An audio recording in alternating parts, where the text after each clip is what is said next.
Dartmoor prison, isolated from the outside world by walls of granite.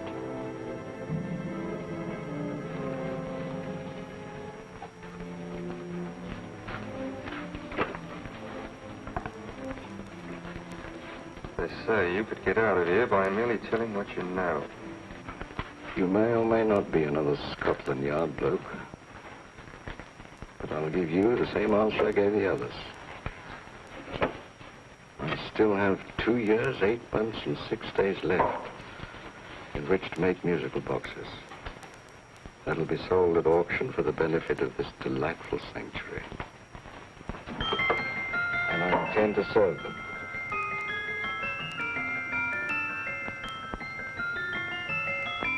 Move along. And now we come to the next object on our list, or I should say objects, because there are 3 of them. Now, ladies and gentlemen, these can be bought together or separately. Now, these beautiful little musical boxes only arrived this morning, and I didn't intend to put them on the auction block until later, but I'm going to sell them now. So, good friends, as our old pal Mark Antony used to say, lend me your ears. And what do you hear? Right. The beautiful tinkle-tinkle of a musical box. What a lovely trinket. What a beautiful gift. Created and made by loving hands. A thing of beauty and utility. I was going to start with £5. It's a bargain, £5. Do I see any hands? If there's a connoisseur in the house, we'll go £3 for it. £2. £1. 10 shillings. Thank you, sir. Ladies and gentlemen, 10 shillings is offered for a musical box you couldn't buy anywhere in London for less than £5. It'd be stealing to let it go for 10 shillings. Like taking milk from a baby. All right, we're selling for 10 shillings. 10 shillings, 10 shillings is offered, 10 shillings is offered, 10 shillings is offered. Then anybody give me £1? Bring me £1? Oh, won't someone give me £1? £1, £1 is offered, £1 is offered, ladies and gentlemen, £1 is offered is against you, sir. Will you go to £2? We go to £2, sir. £2. £2 is offered. £2 is offered. Going once, twice, third and the last call.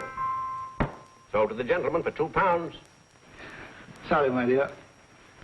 Now, ladies and gentlemen, comes the opportunity to purchase an exact duplicate of the beautiful little musical box just bought by this gentleman for the ridiculous low price of £2. Now, it's exactly the same. Exactly the same. Made with the same hands. You hear that? Isn't that lovely? That tinkle, tinkle, tinkle, tinkle. Sounds like Bow Bells to me, you know, with little angels pulling on the ropes, eh? Who'll give me £2 for it? Who's starting with £2? Will anybody start with £2? Oh, come, ladies and gentlemen. You know, from your enthusiasm, we might all be in Scotland instead of London. Please buy it for me, Daddy. £2, certainly not. We all might be in Scotland. Besides, I don't like his manner. £1, 10 shillings. £1. £1 is ours. £1 is offered. £1 is offered, going £1. Any advance? Going once, going twice, the third and the last call. Sold to the lady for £1. Smart bidding, my dear. Thank you. We come to the third and last of these beautiful little musical boxes.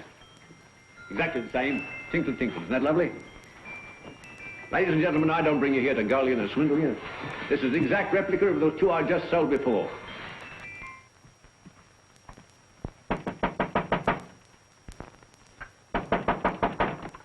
We're closed. But this is extremely important. Come in, sir, come in. I'm sorry to disturb you, but I was unfortunately delayed from arriving in time to bid on certain articles which I was rather anxious to obtain. Or perhaps they weren't sold, sir. We are carrying several things over. What might the articles be, sir? 3 identical musical boxes, about so large. Oh, I'm sorry, sir, but they were sold. Pity you weren't here to bid on them. They didn't bring anything like the real value. I'm most anxious to obtain them. I wonder if your records would show who the purchasers were. Oh, we don't usually give out that information, sir. For certain, shall we say, sentimental reasons, I'm most anxious to get in touch with the purchasers. I'd be willing to pay, shall we say, £5. Well, for certain sentimental reasons, sir, we'd be very happy to oblige. Alfred, today's sale. The 3 musical boxes. Musical boxes, oh. Ah, here we are. The first purchase for £2 from Mr. Julian Emery, 52 Portman Square. Write this address down, Alfred. Yes, sir. Second didn't leave any name. Oh, how unfortunate. I think she's a dealer. You see, they don't like us to know where the things are going. On account of the profits. You say the second purchaser was a woman. Can you give me a description of her? Oh, she was a young woman. Fairly tall, slender. Had a light complexion and dark hair, and she was wearing A grey suit, don't you remember? That's right. She probably runs a gift shop. She paid £1. You say she comes here fairly frequently? No, I didn't say so. But she does, sir. Like as not, she'll come in on Thursday. We have sales on Mondays and Thursdays. Oh. And the third box? The third? Mr. William Kilgore, 143B Hampton Way. For 10 shillings. Quite a drop from £2. Mr. Kilgore was a Scotchman. Oh. Thank you. You've been most helpful. Oh, thank you, sir. And any time you're passing, drop in. We always have lovely things for sale. Our card, sir? Thank you. I'll be back Thursday.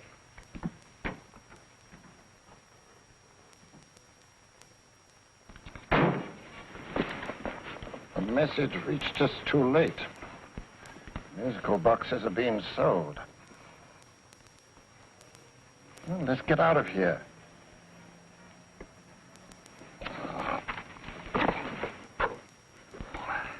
Someday you'll go too far. Reaching for a star, you fool. Yet a fool may touch a star, Colonel Cavanaugh, if he but reach high enough. But not possess it as you would. The musical boxes, they've been sold. What a pity for you, my dear Colonel. Is it my fault that the message reached us only an hour ago? Is it my fault that they were sold? You can't hold me responsible for that. Hope for your sake you're right.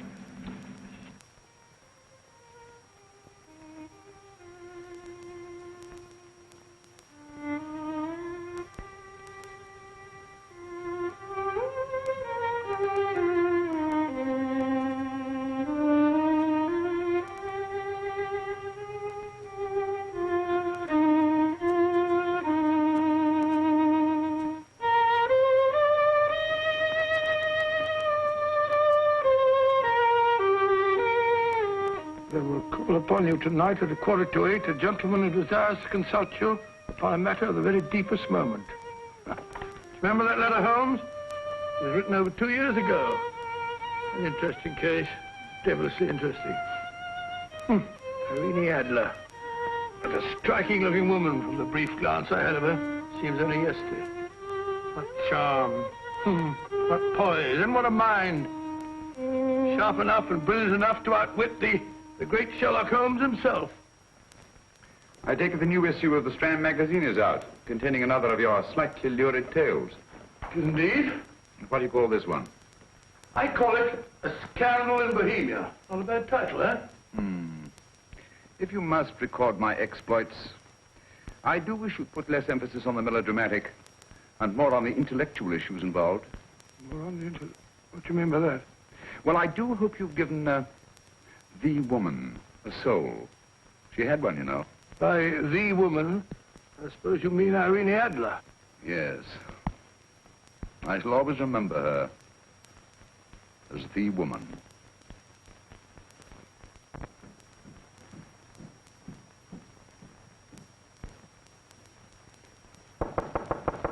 Come in. I think. That's the old boy. How are you? How are you, old boy? I haven't seen you for years.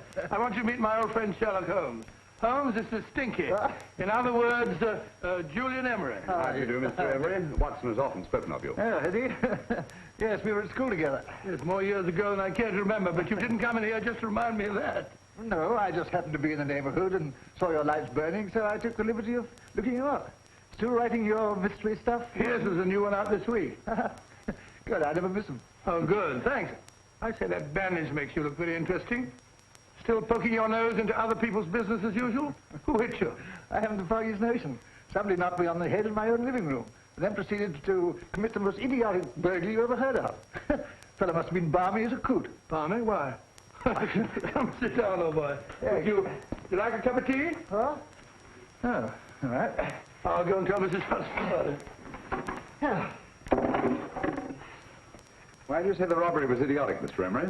Oh, simply from the fact that with about £5,000 worth of musical boxes in my living room, the thief, who I caught in the act, made off with one that isn't even worth £5. I gather you're a collector of musical boxes.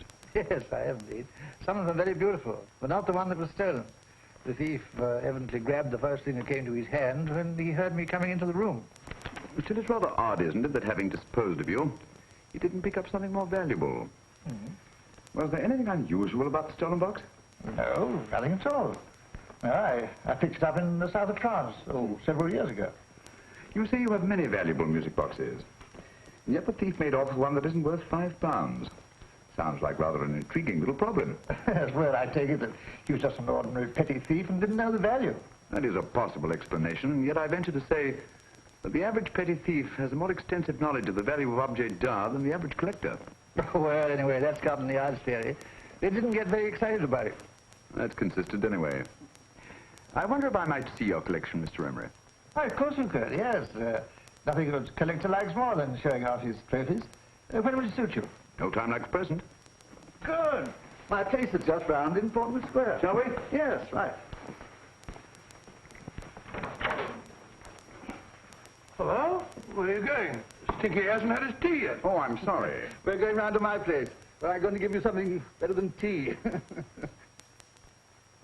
Now, this one was made for Louis XV, and is one of the very few still in existence from that period, and a particularly fine specimen set. Charming, isn't it?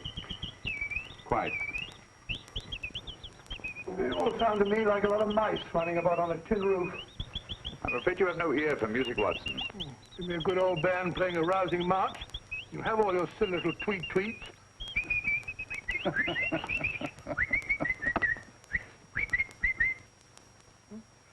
No room. This is me.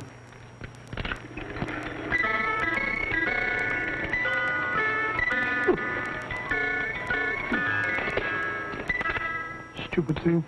Singing rabbit. How would you say offhand is the value of a box like that, Mr. Emery? Well, it's hard to say offhand, but I think we'll bring about £500 or £600 today. It's the gem of my collection. Yet a thief who steals an oddity like a musical box passes up one worth £500 for one of almost no value at all. Odd. Very odd. What was the stolen box like, Mr. Emery? Oh, just a plain wooden box about so big. As a matter of fact, I have one over here almost exactly like it. I picked this up yesterday at an auction room in Knightsbridge. Paid only £2 for it. Of course, I wouldn't in the ordinary way add one like this to my collection, but the tune intrigued me. I'd never heard it before.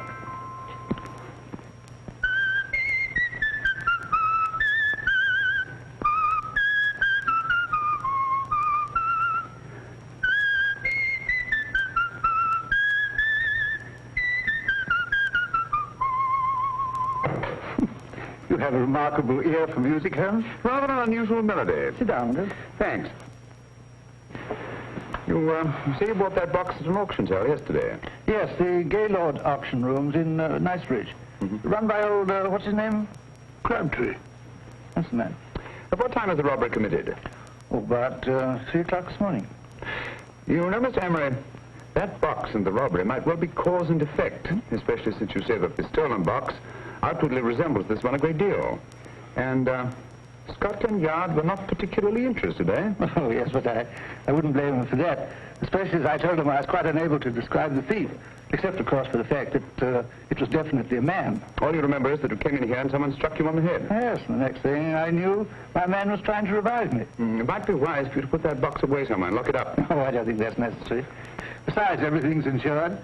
Well, at least if any further attempts at robbery are made, I'd suggest that you call the police, rather than running into any personal danger. Oh, come, Holmes, aren't you being a bit of an alarmist? Possibly. Well, Mr. Gray with old Stinky. Seems to me you are making rather a mountain out of the moleskin. Molehill is the word, old boy, and it's time you were in bed. Thanks so much for letting us see your place. Now, it's been glad meeting you. Holmes, I can't understand why you were so mysterious. Seems to me that petty thief explanation was the only sensible one. Really? I can't see how you can believe it was anything else. I didn't say I believed it to be anything else. The petty thief theory is the obvious one, I grant you. However, it's often a mistake to accept something as true merely because it's obvious. The truth is only arrived at by the painstaking process of eliminating the untrue. We are not able to do that in this case without further data. Rubbish, you're pulling my leg. You're trying to turn a cut and a halfpenny robbery into an international plot. No, I'm not. I just hope that your friend Stinky is a little more cautious in the future. Just in case.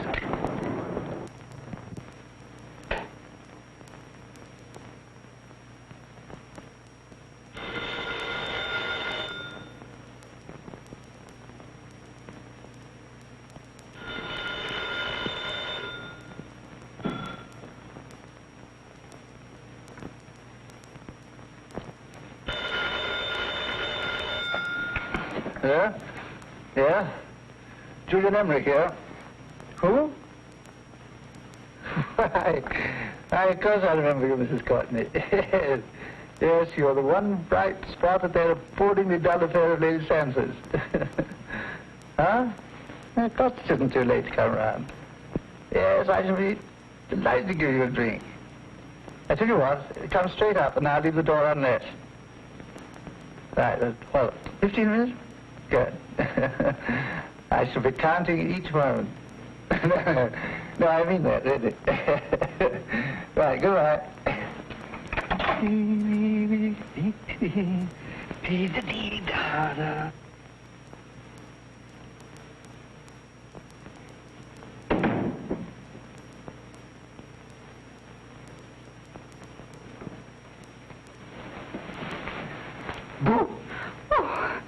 You startled me. Did I? Yes. Must be the pixie in me. I know I shouldn't have called you so late, but I was at a party just around the corner, and I remembered your invitation to see your collection of musical boxes. My dear Mrs. Courtney, the pleasure is all the greater for being so unexpected. My friends call me Hilda. Thanks. Mine call me Stinky. Stinky, how quaint.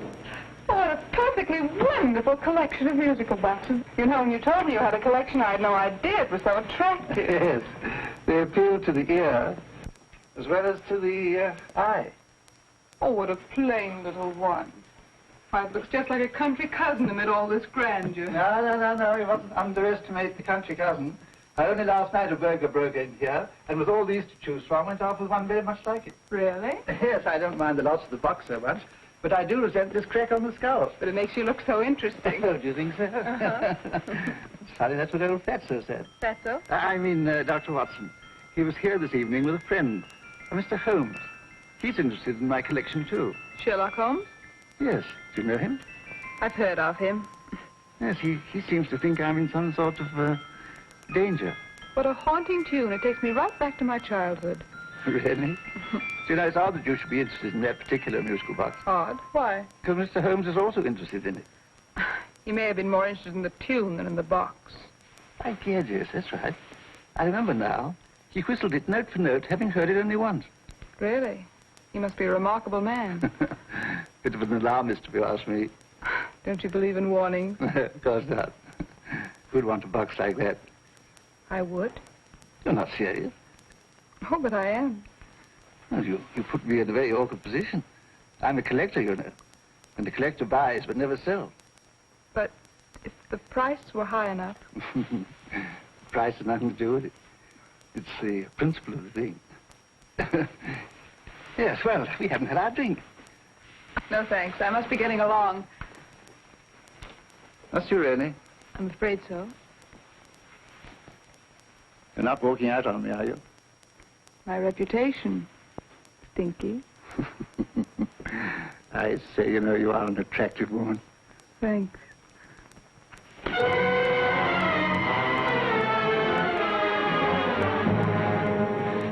You fool. I told you to wait outside. What did you have to kill him for? All I had to do was walk out with it. He held you in his arms. Don't touch him. Don't touch anything. Now get out. I'm sorry. You're sorry. What about me? This is murder. What about Scotland Yard? What about Sherlock Holmes? Now get out!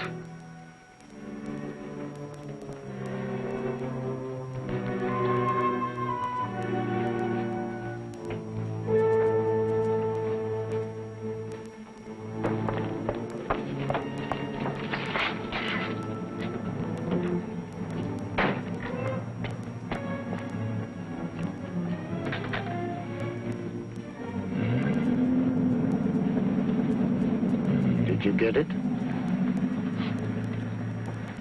Good. Did you have any trouble with him? Just a matter of murder. Ah, Mr. Holmes. Hopkins. Thanks for coming so promptly. Inspector Lestrade suggested that I call through to you. Mr. Emery was the client of Mr. Holmes, Inspector. Indeed. You didn't mention that when I telephoned you, Mr. Holmes. Well, not exactly a client, Inspector. Sergeant Thompson? He was killed between the hours of 11 and 2 o'clock this morning, Mr. Holmes. Must have been someone he knew, someone of whom he had no suspicion. Poor old Stinky. It's all my fault. I should have prevented this. Well, it's no time to start talking about that now, Doctor. Apparently it's gone. That's the second attempt on the musical box that Emery bought at the auction sale. And this time it was successful. But that box was only worth £2. It was worth a man's life, Watson. I think we'd better pay a visit to Gaylord's auction room and that fellow Crabtree. Inspector, may I suggest that you make a complete search of this flat for a small, plain, musical box about that size? Thank you. Come on, Watson. You say the first box went to Mr. Julian Emery. The second to Mr. Kilgore, 143B Hampton Way. And the third to the unidentified young lady who presumably has a shop and lives near Golders Green. That's right, Mr. Holmes. Isn't it rather strange, Mr. Crabtree, that you should have had 3 identical musical boxes all playing the same tune? Where'd they come from? Dartmoor prison. Dartmoor? Here, we get a regular shipment from there every month.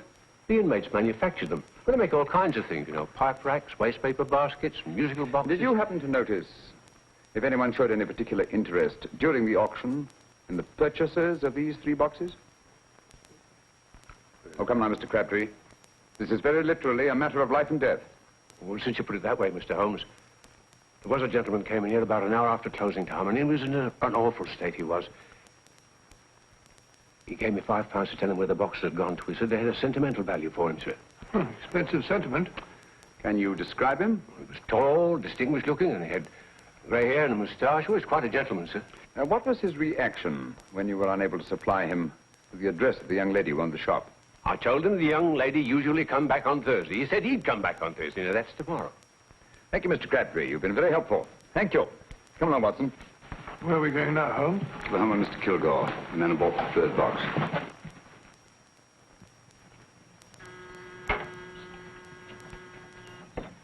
But hang it all, Holmes, how do you know those other 2 musical boxes are of any importance? I don't, but I certainly have no intention of waiting until the owners are murdered to find out. No one at home.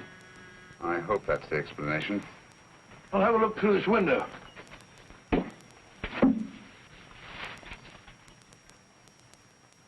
Doesn't seem to be anyone there. The whole place seems deserted as far as I can see.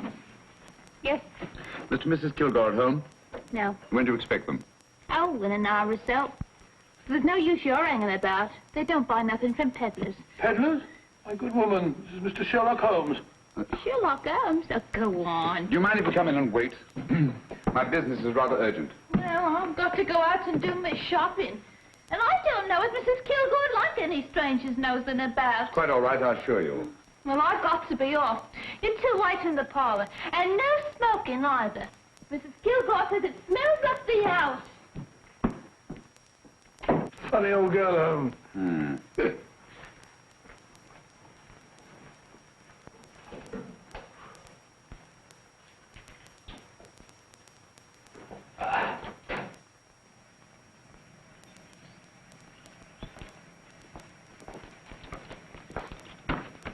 Park Lane. Park Lane? And what would the likes of you be doing in Park Lane? Now, don't worry about the fares, Ducky. If you know how to get to Park Lane, up it.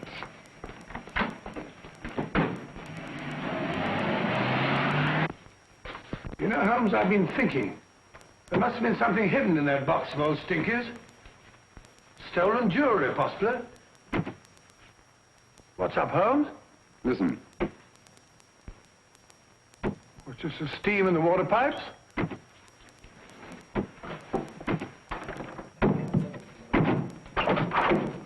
Watson!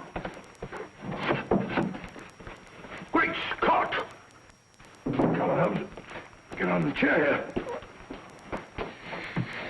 It's all right, my dear. There. Now, don't worry. It's all over.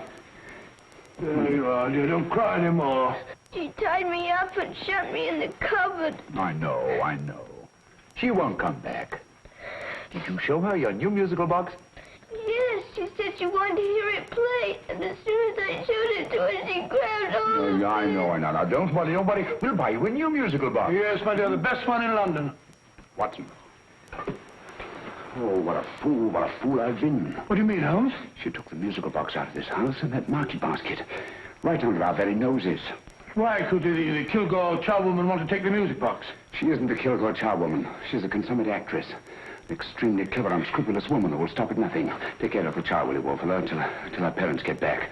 Explain everything to them. Of course I will. But, Holmes, where are you going? Somewhere, somehow. I must get to the young lady who bought that third musical box before our opponents find out. I only hope that I won't be too late. Oh, no. No, darling, you mustn't cry anymore. Now, cheer up. Would you like to hear old Uncle make a noise like a duck?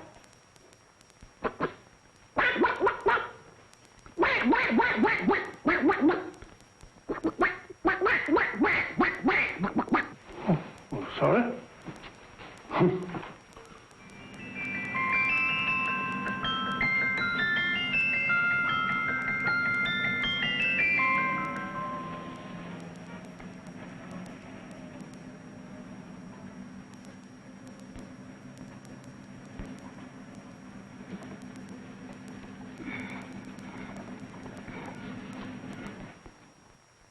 Now, ladies and gentlemen, how much am I offered for this beautiful lace Dresden china figurine? A lady of the French court. Now, this is the genuine article. What a beautiful ornament for your mantelpiece. Or you could use it as a centerpiece on the dining room table. Now, will somebody start me for £10? Will somebody start me for £10? £8? £7? All right, £5 is offered, £5 is offered, £5 is offered, £5.10, £5.15, £5.15. £6 is offered, £6, going once, going twice. The third and the last call, have you all done? Sold to the lady from Twickenham for £6. Next, we have a real museum piece, ladies and gentlemen. A fine 19th century doll. A costume and exact replica of the holiday clothes worn by the Hungarian peasant women. Now, ladies and gentlemen, an article like this would cost you from £15 to £20 in a West End shop. I'm not going to ask you for anything like that. Who'll give me £2 for it? £2. Anybody offer me £2? £2 for the Hungarian? £2? £1. What? Anybody give me £1? Anybody offer me £1 for the doll? £1 is offered, ladies and gentlemen. £1 is offered. Now, I'm not going to waste your valuable time or mine in trying to get one half of what this beautiful doll is worth. If the young lady can steal it for £1, that's her good fortune. So it's going once, it's going twice, the third and last call. Any more? Sold to the young lady for £1. And now, ladies and gentlemen, may I draw your attention to something which may be a great surprise to you, worthy of any collection. The only other one like it is in the British Museum. It's a Ming vase of the 7th dynasty. This vase lay in a large collection somewhere outside Rome for over 2 centuries, I understand. It was discovered there by the noted antiquarian Sir Andrew Coppleston. Now, some of you may remember Sir Andrew Coppleston. Besides being a noted traveller and antiquarian, he's also a gentleman rider.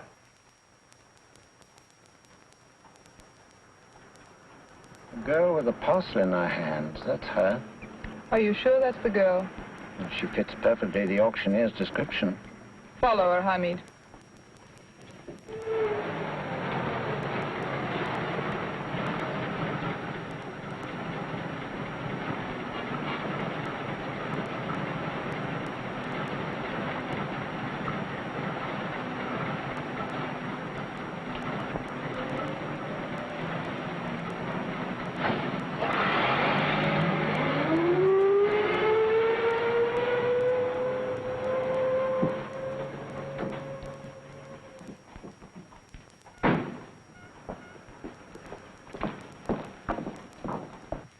Lovely, dear. And only £1. We can get at least 3 for it. Easily. I'll go make some tea. I could do with a cup. Right.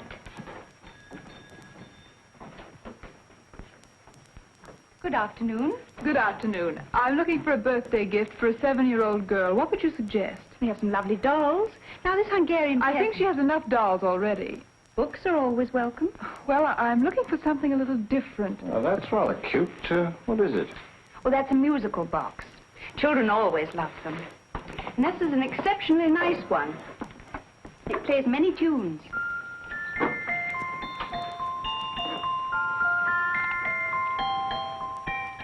Have you any others? Yes.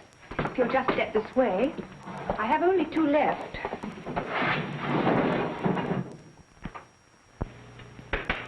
How nice.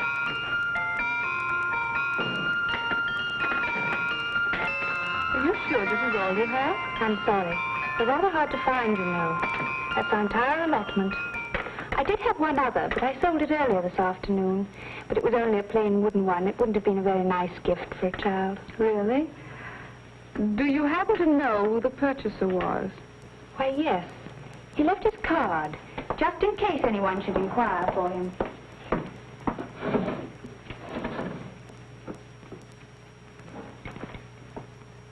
How interesting. I'm sorry, but I'm afraid I'll have to look a bit further. Thank you, anyway. Good afternoon. Thank you.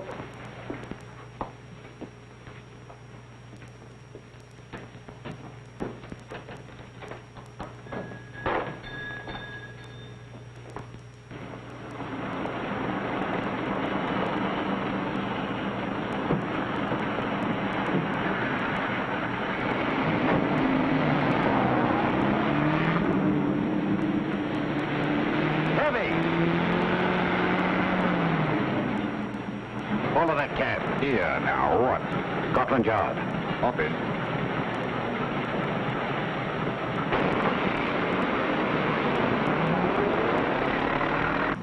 Sherlock Holmes. I might have known. We thought we were the hunters, instead of which we're the hunted. We've been fools. We played right into his hands. Of course. He's had us followed. Don't look. The man in front of the toy shop. Hamid. Turn sharp right at the next corner and again at the next.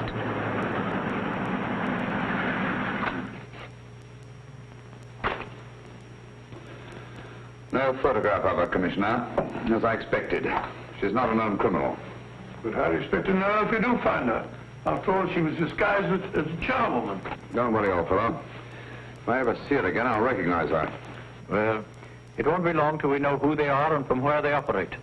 Who's covering them? Sergeant Thompson's following them, sir. They won't get away from him. He's a good man.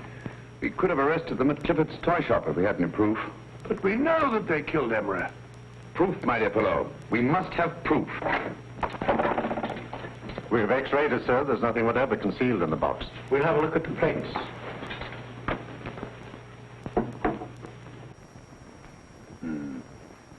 There must be some clue. And it's probably so obvious that we've all overlooked it. Seems to me we're up against a bunch of lunatics. Not lunatics, my dear fellow. Extremely astute, cold-blooded murderers. What can these little musical boxes have in them that's so important? Don't forget, they were made in Dartmoor prison. You can smuggle stuff into prison, but not out. You want us to break the box apart, sir, to see if there's anything the X-ray hasn't caught? No, not yet. Do you mind if I take it? Certainly. Thanks.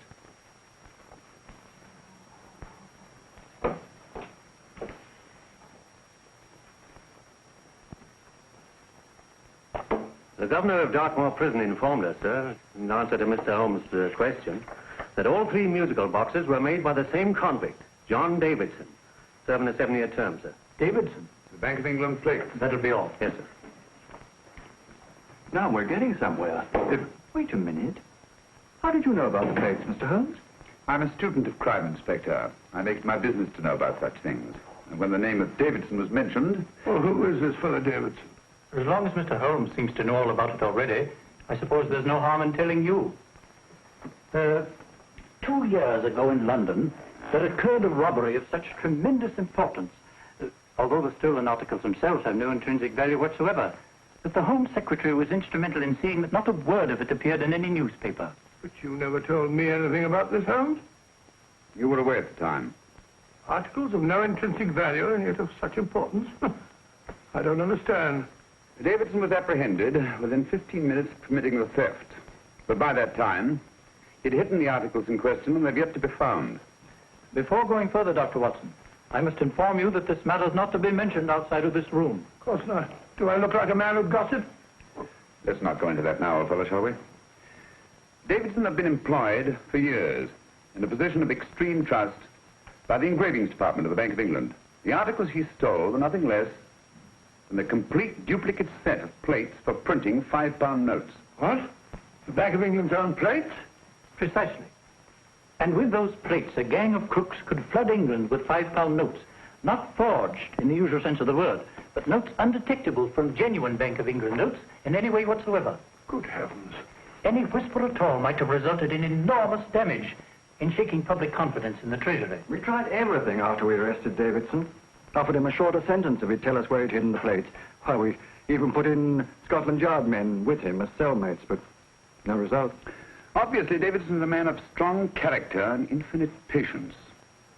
Yet suddenly he feels impelled to smuggle out the secret of the hiding place of the plates to his confederates. Why? I don't understand, Mr. Holmes. Well, for example, has the Bank of England made any plans to radically change the design of the £5 note so that in, say, 7 years from now, notes made from the stolen plates would be worthless? Confidentially, Mr. Holmes, such a move was discussed. But replacing all the £5 notes in circulation would be such a Herculean task that nothing's been done about it as yet. I see. Of course, there is another possible explanation. Davidson didn't have much time to find a hiding place before he was captured. He may be afraid that the plates will be accidentally discovered before he's released. Hence his anxiety to communicate their whereabouts to his confederates as soon as possible. I believe you've hit it, Mr. Holmes. I'm sure that the message is contained in this musical box. Or rather, in all 3 musical boxes, since possession of all 3 seems to be essential. Our opponents have 2/3 of the puzzle, we have 1/3. Well, what are you going to do, Holmes? Try to deduce the message from the 1/3 that we have.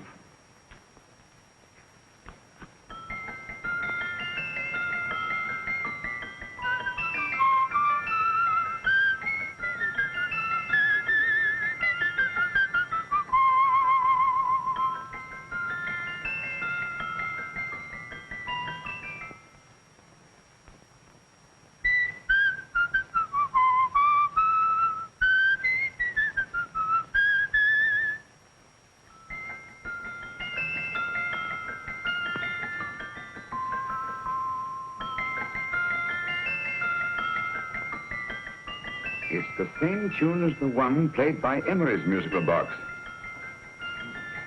And yet it's different. Sounds the same to me. The tune. Somehow the tune is the key to the mystery. It must be the tune. Otherwise, why use 3 musical boxes to convey the message? Why not collar boxes or shoe boxes? Yes? Oh. It's for you, Inspector. Oh, thank you, sir. Inspector Hopkins speaking. What? Where? Golders Green Station reports they've just found Sergeant Thompson's body. From the tire marks on his clothes, he was apparently run over by a taxi. What an unfortunate accident. Not an accident, my dear fellow. I'm afraid it's murder.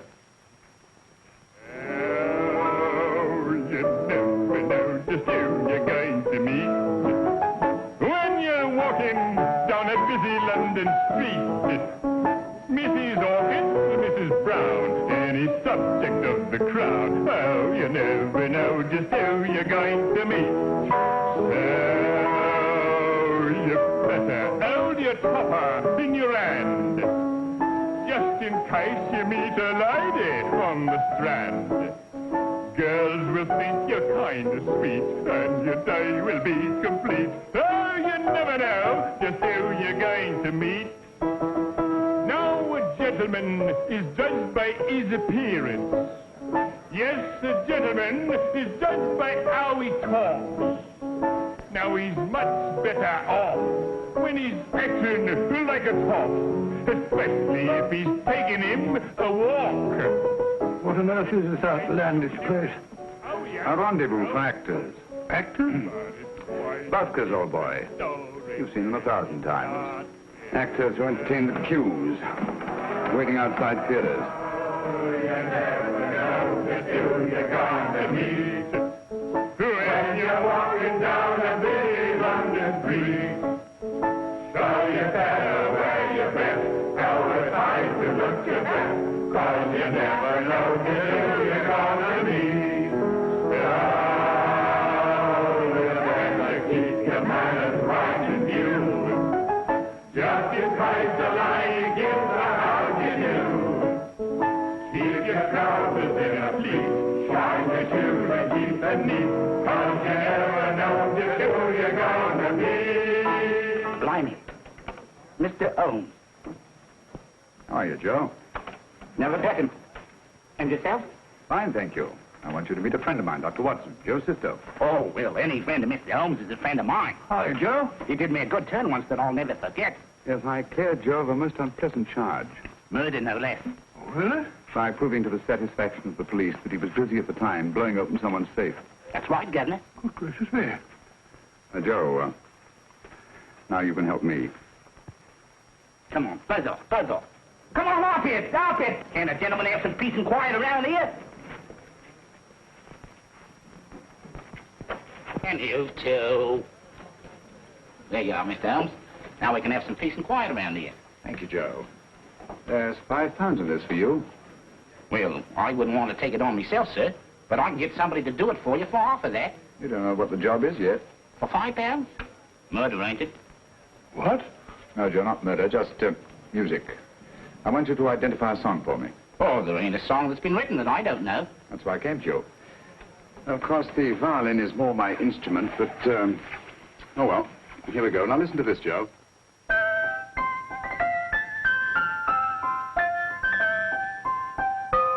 Wait a minute. You're playing that wrong. That should be E natural, not E flat. You know the song? Oh, yes. It's an old Australian song called, the Swagman.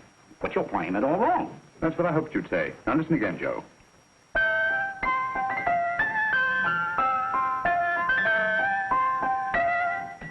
That's the same tune, all right. But you're making different mistakes than you did the first time. No, not mistakes, Joe. Call them variations. Here, play the song for me, will you, the way it's written.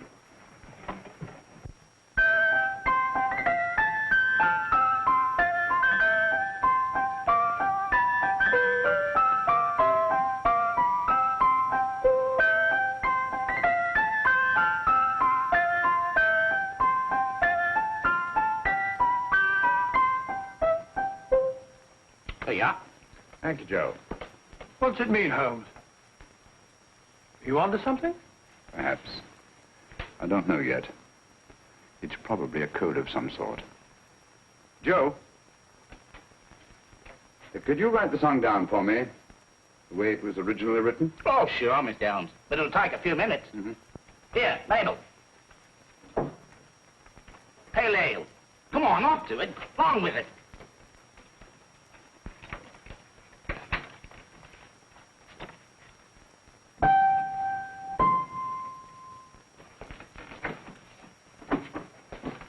Well, obviously it isn't the lyrics. No combination of those words made any sense at all. The variations in the way Emery's musical box played the tune are different from the variations in the one we have. You sure? Quite. You see, I took the trouble to memorize the tune as played by Emery's box that night we were with him in his flat. Holmes, you amaze me. Elementary, my dear fellow. One of the first principles in solving crime is never to disregard anything, no matter how trivial. Why are there 3 boxes? Why not 1? Because the message was obviously too long to be conveyed by any one variation. Then there's the 3rd box, the one that woman took from the Kilgores. That contains yet another set of variations. Yes, well, it's all beyond me. Well, all we have to do now is to find the secret of the variations. Not a very easy problem to solve, my dear fellow.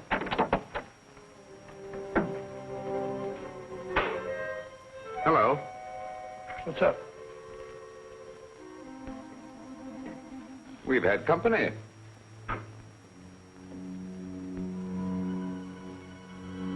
I say, this is outrageous. Ask Mrs. Hudson to come in here, will you? Right.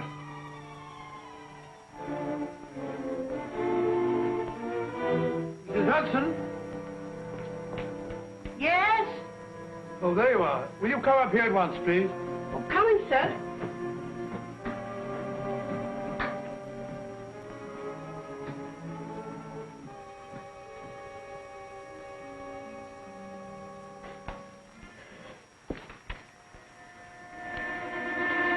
Mercy me, Mr. Holmes.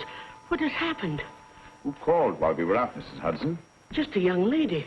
The one who said you wanted her to wait for you. And a nice-looking old gentleman with Our her. friends again, Watson. Friends? What did the young lady look like? Oh, I couldn't see her face. She had a heavy black veil on. But she had such a nice way with her. Oh, I'm sorry, Mr. Holmes, if I've done anything wrong. But you did say I should always let clients come in and wait for you. Don't worry, Mrs. Hudson, don't worry. You had no way of knowing. It's quite all right, quite all right. Now, don't worry, Mrs. Hudson. Don't worry. Where on earth's the musical box? They didn't get it. Didn't get it? Where is it? It's in your hand. Huh? In that biscuit jar. Pick the biscuits off the top. Now put your hand inside, and you'll find the music box. Well done, Holmes. Well done. Amazing.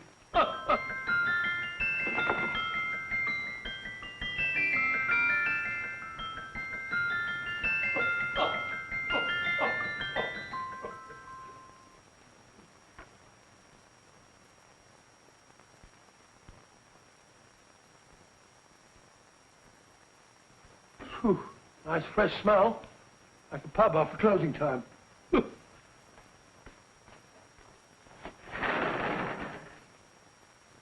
I say, Holmes. What? It's morning. Allow me to congratulate you on a brilliant bit of deduction.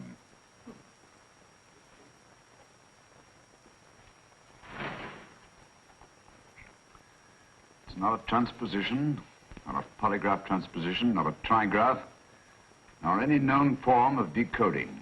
How about the Morse code? Have you tried that? Yes, at about 3 o'clock this morning. I'm sorry, old man. I was only trying to help.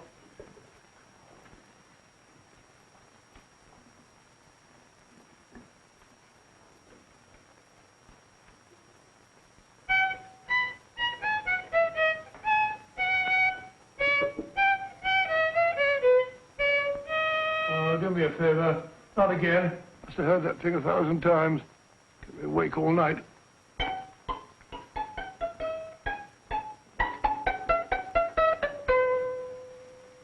Not a very distinguished composition, I grant you. You know perfectly well I don't know one tune from the other. When I was a kid, my people tried to have me taught the piano. I've always felt sorry for that old teacher of mine. The poor old girl finally reached the point of numbering the keys for me. 1, 2, 3, 4. Even then, I never progressed beyond... Numbering the keys, Watson.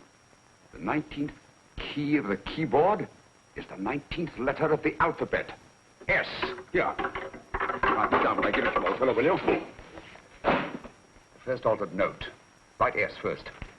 Now, the 8th key is H. The 5th key, E. The 12th key, L. The 6th key, F. S-H-E-L-F. Shelf.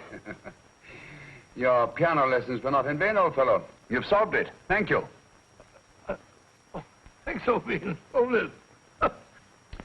We now have 2/3 of the message. Behind books, third shelf, secretary, Dr. S.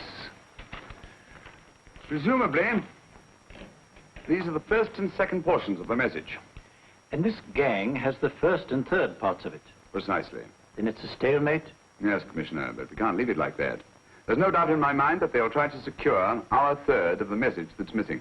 Well, I assume you've taken every precaution to guard the Clifford music box. Oh, yes, it's carefully hidden at Baker Street with Dr. Watson on guard. However, I'm reasonably certain that, difficult as it may be, we can find the plates even without the missing part of the message. Behind books, third shelf, secretary, Dr. S. Well, outside of the fact that Davidson hid the Bank of England plate somewhere in London, Mr. Holmes, I don't see that we've progressed at all. Allow me to point out to you, sir, the key words, Dr. S. It looks as if the plates were hidden in the house of the doctor. Whether S stands for his first or last initial remains to be determined by a process of elimination. Well, there must be 10,000 doctors in London with S for a first or last initial. Precisely.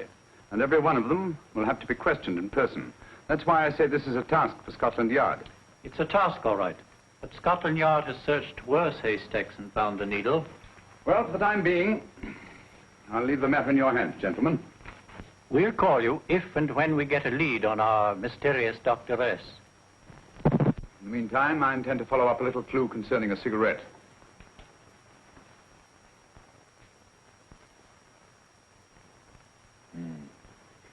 You're certain of the identification of the tobacco?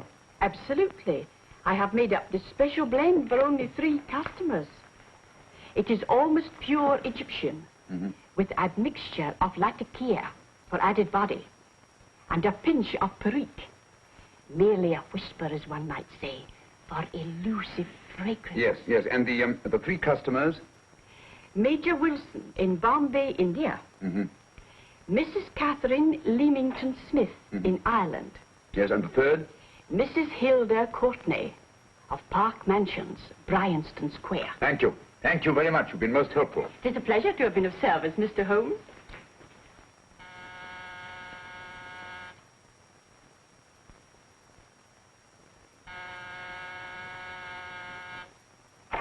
Yes? Mrs. Courtney? Yes. My name is Sherlock Holmes. Oh, do come in. Thank you.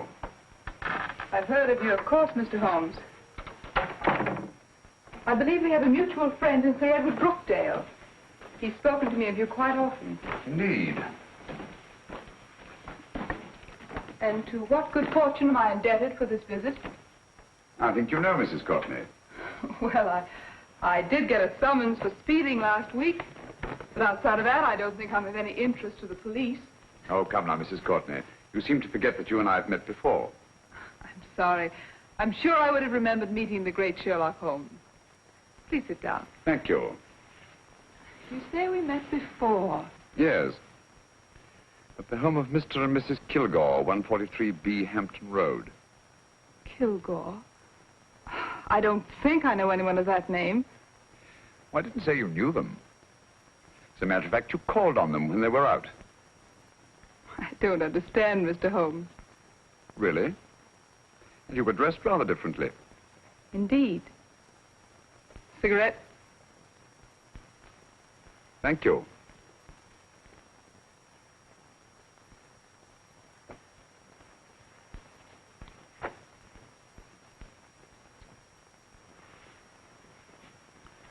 Thank you.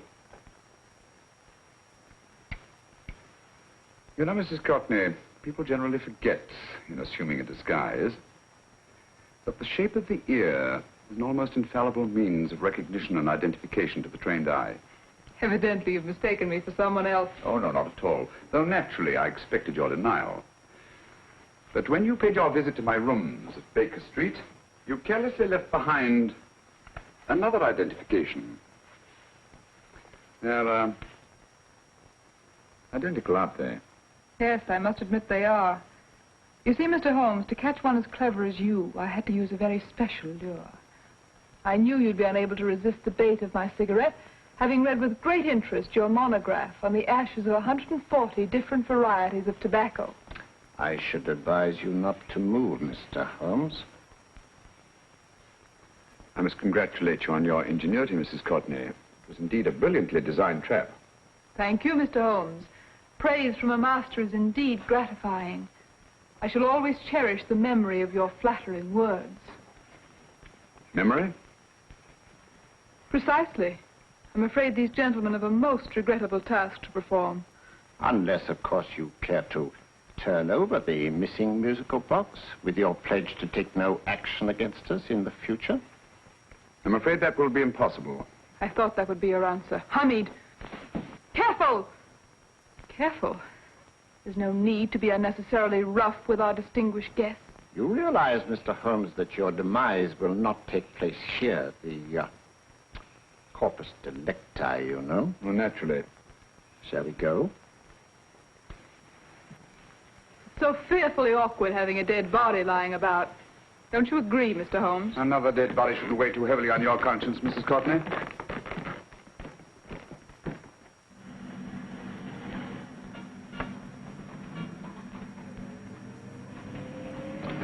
You mind if I have a cigarette? Don't see why not.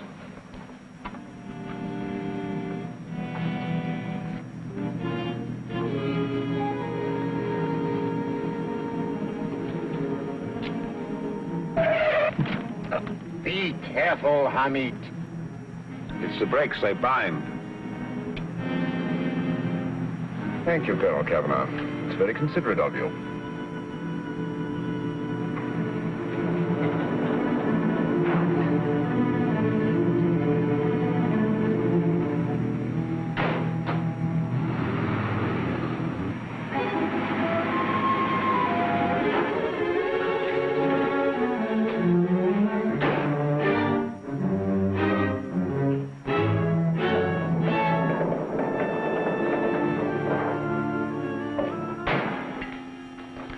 You'll be happy to know, Mr. Holmes, that your death will be a painless one.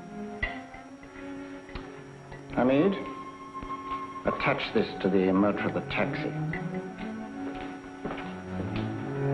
That little attachment, my dear Mr. Holmes, contains the deadly fluid known as monosulfide. The Germans use it with gratifying results in removing their undesirables.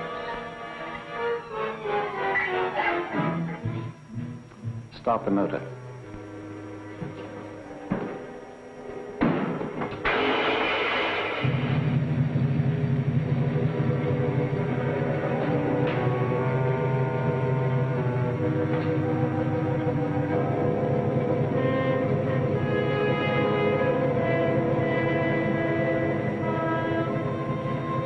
Tape his mouth.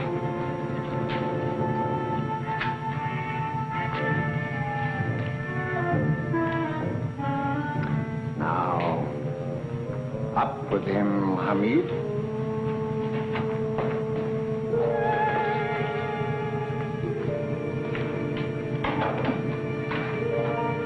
You find yourself like Muhammad's coffin, Mr. Holmes, suspended between heaven and earth.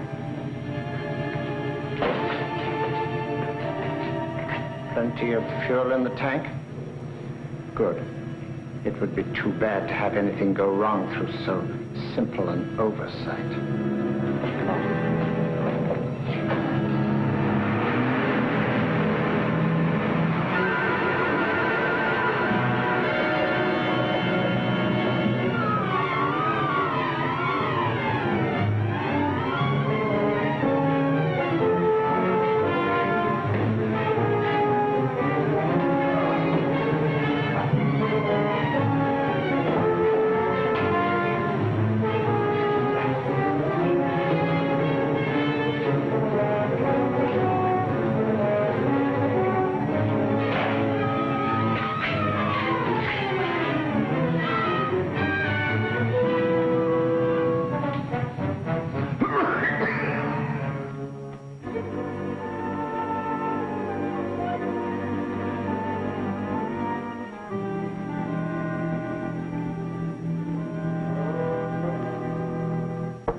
Good afternoon. Mr. Sherlock Holmes? No, I'm Dr. Watson. Oh, of course, Dr. Watson. How stupid of me. Oh, so, this is stupid of me. Won't you come in? Well, I really came to see Mr. Holmes. Oh, I'm afraid he's out. I don't know when he'll be back. Perhaps there's something I can do. Won't you sit down? Thank you. You know, Sherlock Holmes and I have been engaged on a great many cases. Oh, really? Yes, indeed. As a matter of fact, this very moment we're involved in one of the most baffling... Oh, well, won't you tell me your trouble? I may be able to help you. It's very kind of you, Dr. Watson.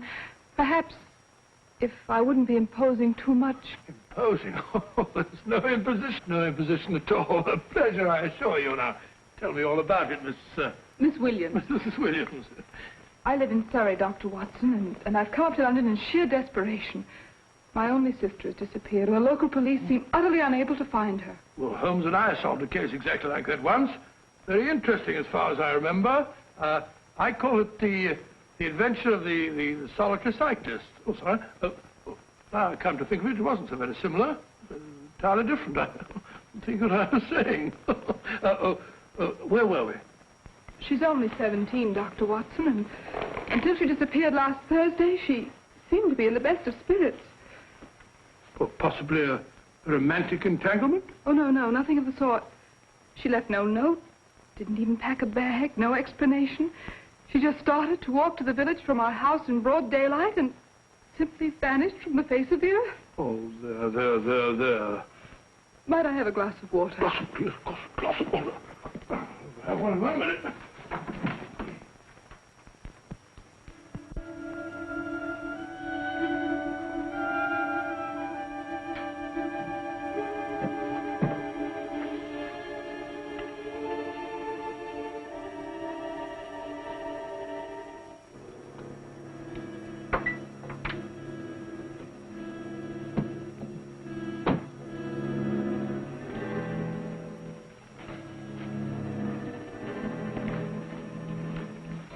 There you are, my dear. Thank you, Dr. Watson. No, you're not to cry anymore. You must pull yourself together. I feel much better already knowing that you're going to help me. Oh, Dr. Watson, look! Good heavens! Oh. Get through the fire brigade, quickly!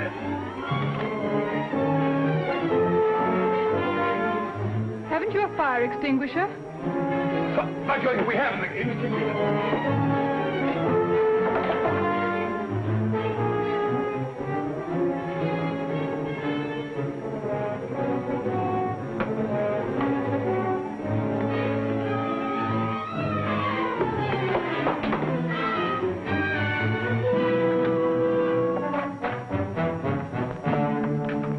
Don't you worry, Miss Williams. We'll have this thing out in no time.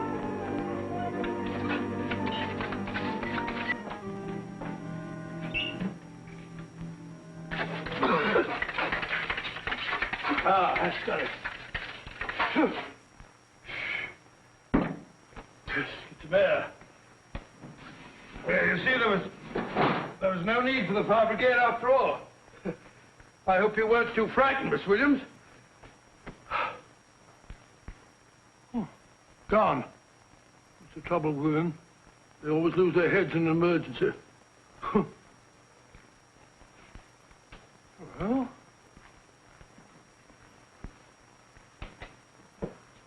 a musical box. Great Scott! Miss Williams!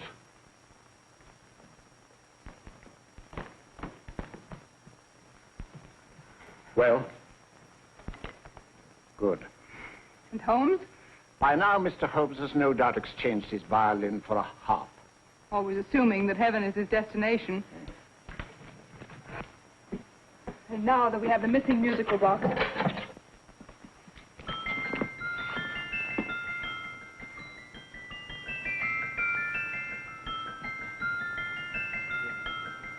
'19th note. 19th letter. Yes. He hasn't been there, you say? Holmes, where on earth have you been? I've been trying to get you at the club, at Scotland Yard, all over London. You're looking for me in the wrong places.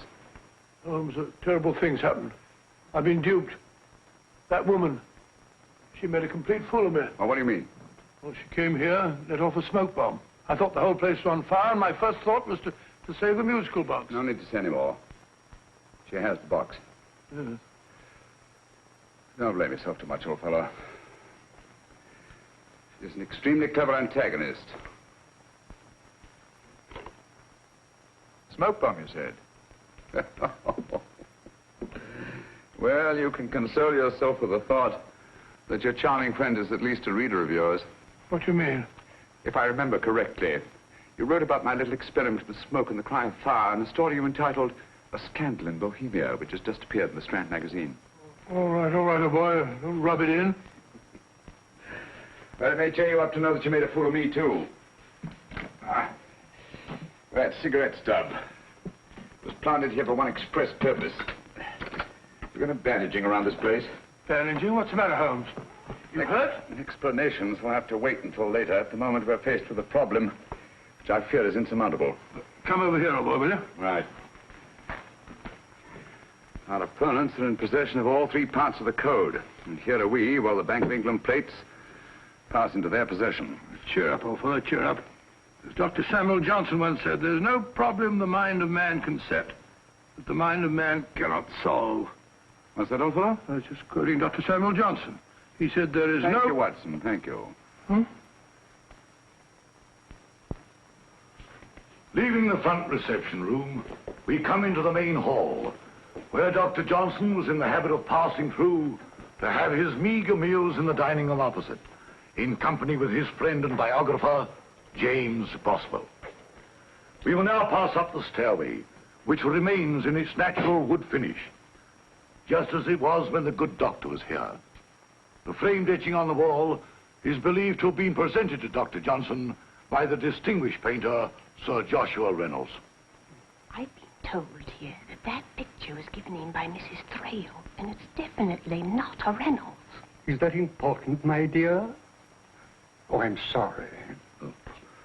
This way, ladies and gentlemen, please, this way. Move along, children, move along.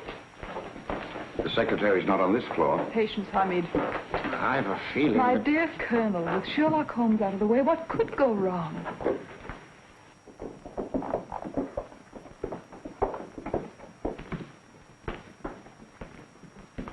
And here we have the Garrett Library, in which Dr. Johnson wrote his famous dictionary, and in which you will see also many of the great man's books and other items of interest. Step forward, ladies and gentlemen, please, step forward. Standing in the corner is the secretary, which contains many of the original works by the literary genius. On this table, Dr. Johnson's cat, Hodge, used to sleep while his master worked. A strange thing about this cat, ladies and gentlemen, was its love of oysters. They do say that the dear doctor often went hungry to find the cat that delicacy. What a pity. Now we will visit the grey room, which is immediately below us, in which you will see the very bed in which Dr. Johnson died. What did he die of? Gout. Just gout. This way, ladies and gentlemen. Mind the steps, please.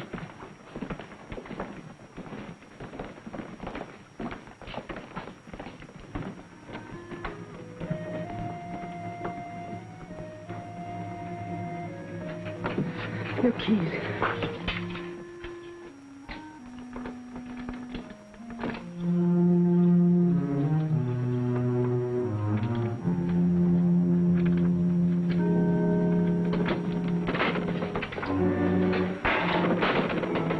Third shelf up.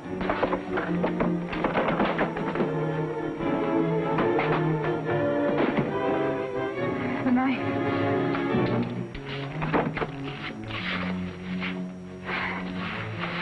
Gentlemen, the Bank of England plates. Well, Mrs. Courtney, so we meet again.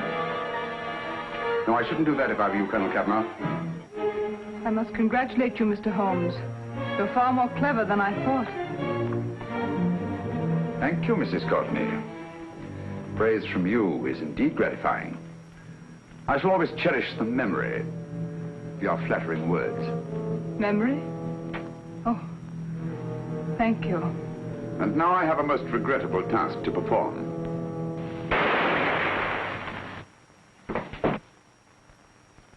Holmes! Coming, Holmes! Holmes! You all right? Perfectly, thank you, old fellow, but I think this gentleman on the floor requires some medical attention. We must see that he looks his best, you know, when he's hanged. Take them in charge.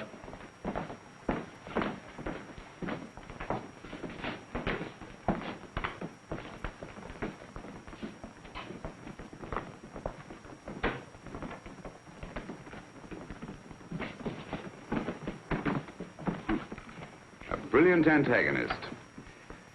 It's a pity her talents were so misdirected. Now, will you see that these plates are returned to the Bank of England, Inspector? I still don't understand how you solved it, Mr. Holmes. It's entirely due to Dr. Watson. He gave me the clue when he mentioned Dr. Samuel Johnson. Well, congratulations, Doctor. Oh, thank you, Inspector. I don't think I'd have done it entirely without Mr. Holmes's help, you know.